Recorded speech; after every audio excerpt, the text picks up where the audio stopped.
Hey everyone, big GT fan back again. We're going to do another car review today. We're probably going to do we're going to do the Valiant Charger. Everyone knows the slogan, "Hey Charger."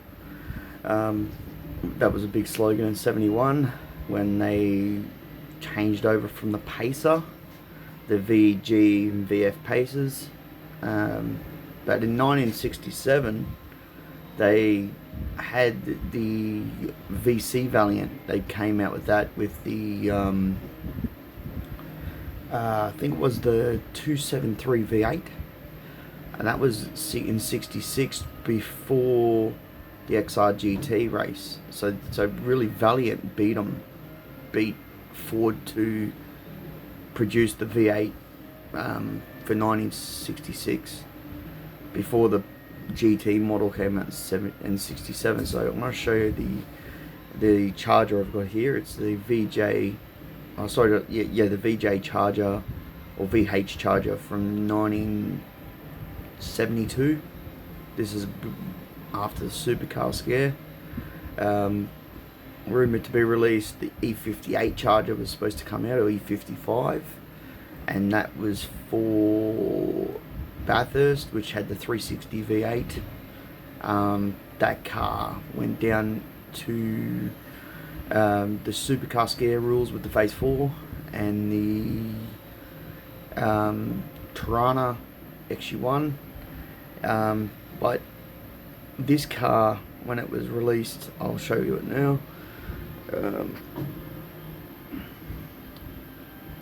So this car here, when it was released, this had the 265 Hemi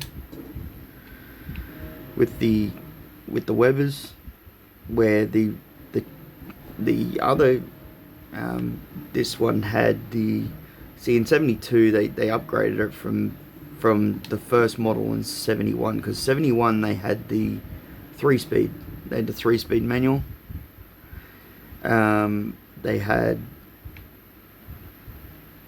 I think it was inch and a quarter Webers, or with the inch and a quarter SU, sorry, and then they upgraded to the Webers in '72 with the inch and 3/4 Webers.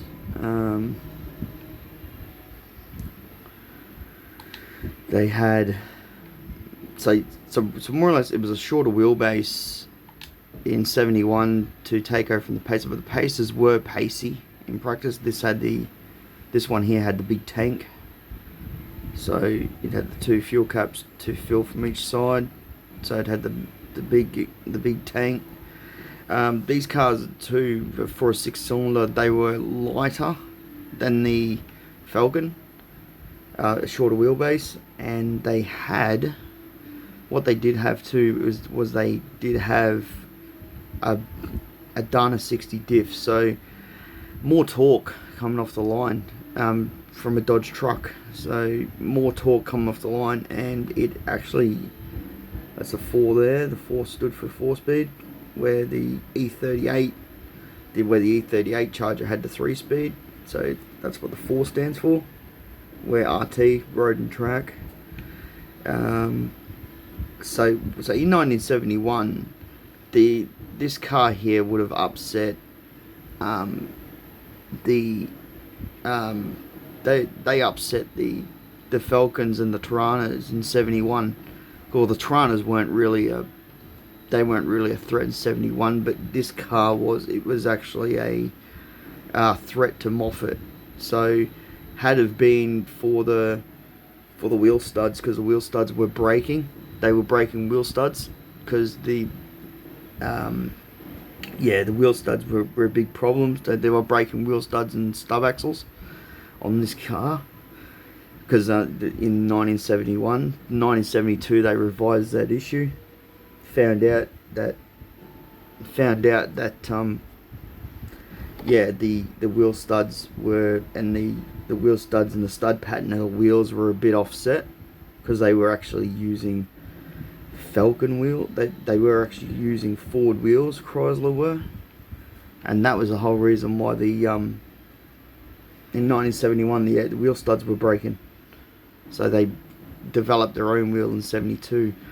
But this car, yeah, it dominated in 71. It was only for the wheel studs. If the wheel studs didn't break or whatever, this car, they say, would have knocked Moffat out. It would have won. Standing quarter mile, the Falcon GTHO, it ran a 14.6 over the quarter at 146 mile an hour. Well, this little 6-cylinder here, it done 14.2 over the quarter mile at 148 mile an hour. So this was faster. So Chrysler, you know, they took on the idea of what Holden did. You know, lighter, little engine. You know, save on tires, save on brakes, save on fuel stops. After 71, Pete Gagan, he actually went in 1972. He went to Chrysler. He drove a Charger in 1972. The Gagan brothers, they drove.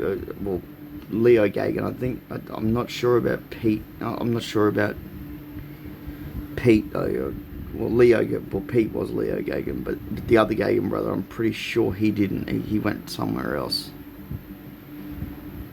But this here, it's got the 1972. This was different to 1971. I'll see if I can get over the other side. That big tank there. So I really had no room in the boot. This had like a Dodge Challenger dash, but longer, same as like Dodge Challenger, where the 1971 E38 Charger had a full dash instruments with the round gauges and sports gauges and stuff. But and I always mention him on my channel because he's a good mate of mine and stuff. So Hippie Trev, go over to his channel, check his channel out. You'll really like it. He actually told me, he actually told a funny story on there about getting 2 coppers with a pizza. Now, he got done in one of these. He went through the lights because the timing of the lights over in Western Australia, the timing is different to in Queensland and other parts. So he went through these lights, and these 2 coppers went through the lights, and he gave fingers to these 2 coppers, right? And so they were hunting him down. They got him.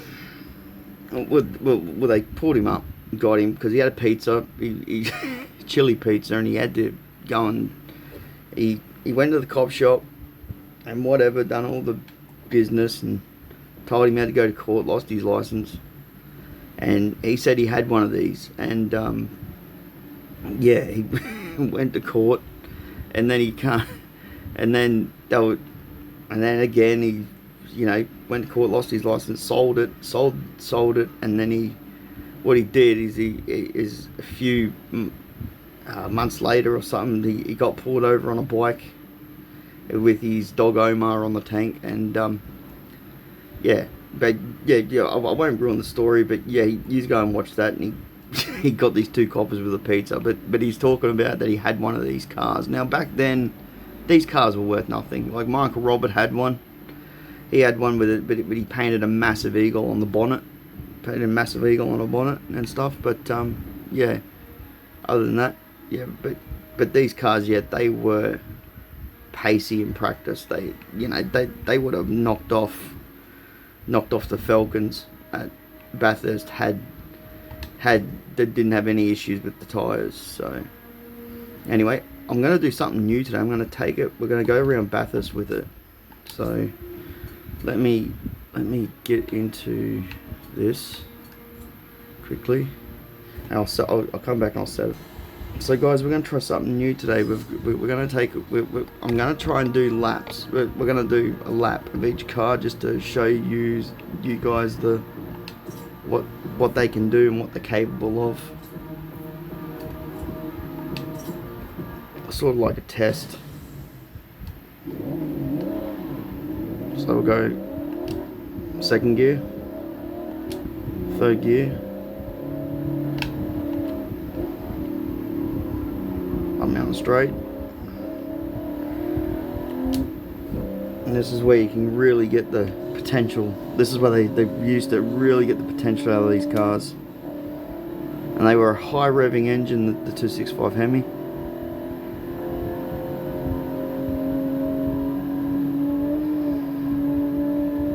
Flat out.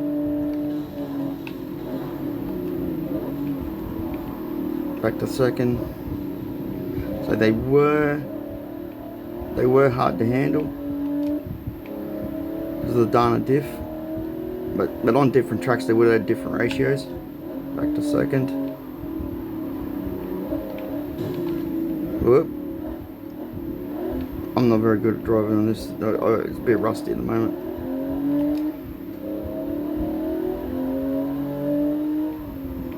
McPhillamy, up to the cutting. This is where Ambrose and Murphy had their big spat. Cross Skyline, up to Skyline, Reed Park. So they were hard to handle too, these cars. See, I'm not even trying, and yeah, it's bloody hard to handle.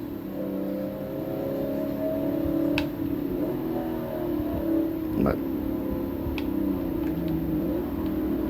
I'll just go slowly through here because I'll smash it otherwise.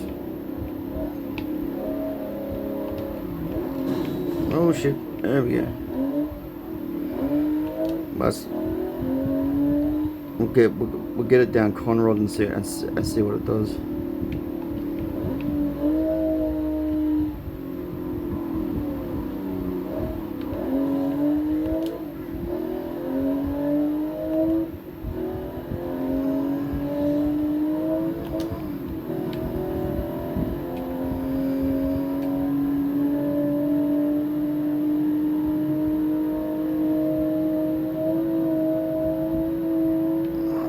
Tops 140 mile an hour. This thing is, I don't know how they handled these on the track, because this thing is just an animal. And this is no assists.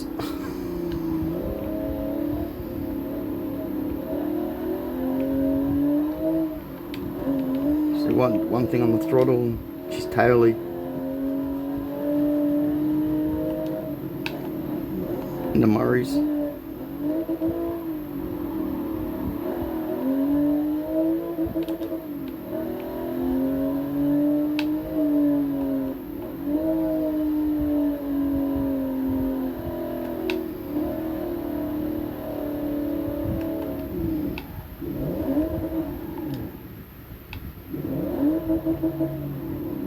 There you go. Anyway, get out of that now, guys. That was my review on the RT Charger VJ or VH. I think it's a VH Charger. Yeah, VH. So that's what I'll do from now on. I'll take this through the cars, and then I'll do, I'll take it for a drive, so you can see what they are actually like. But that thing is hard to handle. That's no assists, no brake, no ABS braking. I've turned all that off on here. Like, I don't really do game on my channel, but it actually gives you an idea of what these cars will like to drive.